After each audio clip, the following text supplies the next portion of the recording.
I must say I have a lot of respect for her decision, because essentially she took responsibility for the mistakes and failures of many people in her party, the infighting within her own party, so she took responsibility for that with a very clear goal in mind. She wants to stay in power for another 3 years. She wants to quiet and unite her own party in order for her to have a chance to govern for another 3 years. So the big question is, will she manage? Who will come after her as party chairman or party chairwoman?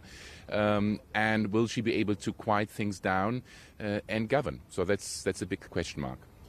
Let's look at what her sort of gradual departure from politics also means for the European level, because clearly there are so many issues which needs to be resolved, say Brexit. What do you think? Is that already a power vacuum, or is it just a weakened chancellor, and how will Europe respond?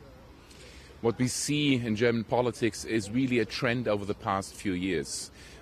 Angela Merkel and the German government used to be a beacon of stability for Europe. Remember the European crisis, she kind of very calmly always gave the assurances that things would be safe, and Germany was an important anchor of stability for Europe.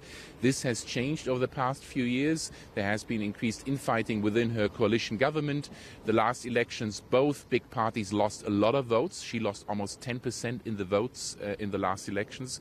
And the big question today is, will she have the political power, the political will, to really push ahead, and the political capital to push ahead with reforms on Europe? President Macron of France wants Germany to join, to really bring, make important reforms on creating a common budget, on reforming the architecture of the euro area and of Europe. Germany, so far, the German government and she have been very reluctant to do that. So the problem is we already see a weakness in the German government that does not bode well for Brexit, because there will not be a strong German voice pushing, for instance, for British interests. It won't bode well for Italy, which needs European help at the moment. So that's my worry, this reliability, or the reliance on Germany and on the German government, on her, is no longer there to the same extent it used to be in the past. Now, looking at what already happened since yesterday morning, there is like a huge infighting which starts inside the CDU. So will they be even more preoccupied with internal questions now? That's a concern, that the infighting will continue. It's really not about the party chairmanship. It's really about the question who will be chancellor next, because Angela Merkel yesterday declared she won't run again in 2021 when the next elections usually should come. So the big question is who will be the next. And there are 4 or 5 people within her own party who would like to be the next chancellor. And the question is, will she be able to quiet these people? Will she be able to get them behind her? Most likely she will not, but can she keep things down long enough for her to keep governing? That's a big question. And after the new election of the new leader of the Christian Democratic Party, well, she is ready to serve the full term. But do you think it's likely that she's going to stay on for another 3 years, or will she be toppled by the new one?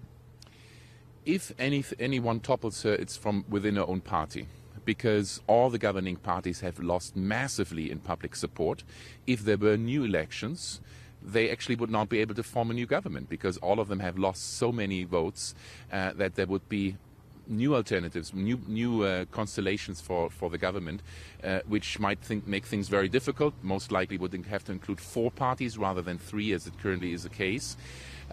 So usually I would expect it to last another 3 years, because all of the people involved know if there are new elections, it won't get better. Many of them will lose their posts. Many of them will actually lose their seat in parliament. And so from the pure self-interest, I would expect it to last another 3 years.